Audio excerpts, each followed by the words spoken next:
On this day, July 22nd in 1946, a group of Arab workers carried milk cans stuffed with military-grade explosives into Jerusalem's King David Hotel and detonated them, killing 91 people and injuring 46 more.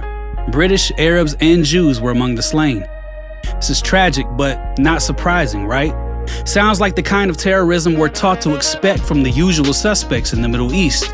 But here's the twist. Those Arab workers weren't Arabs at all. They were actually fighters from a Zionist Jewish militia called the Irgun, led by future Israeli Prime Minister Menachem Begin.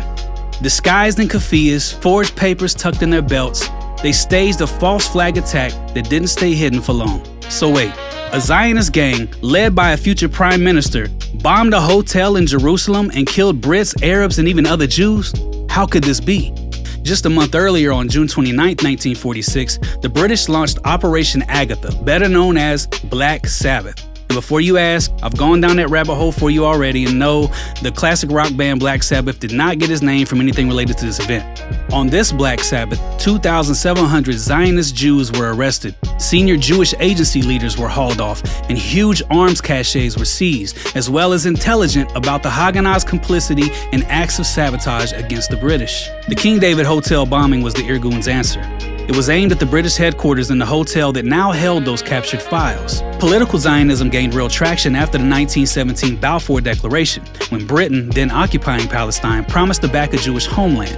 As waves of European Zionist settlers made Aliyah, tensions rose, both with Palestinians and within the wider Jewish world, where most Jews originally opposed the project of colonizing someone else's homeland. Another Jewish militia, the Lehi or Stern Gang, even offered early on in the war to help the Nazis fight the British in exchange for support of a Jewish state.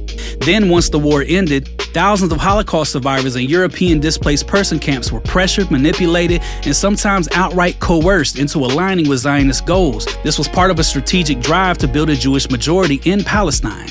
If that sounds hard to believe, check out some works from Edith Sertol, or if you can get your hands on it, read Grodzinski's In the Shadow of the Holocaust, or listen to the testimonies of Holocaust survivors like Hayo Meyer, who speak at length on this very topic. The bombing of the King David Hotel shocked the world. The Jewish agency publicly condemned it, even after collaborating with the Irgun elsewhere.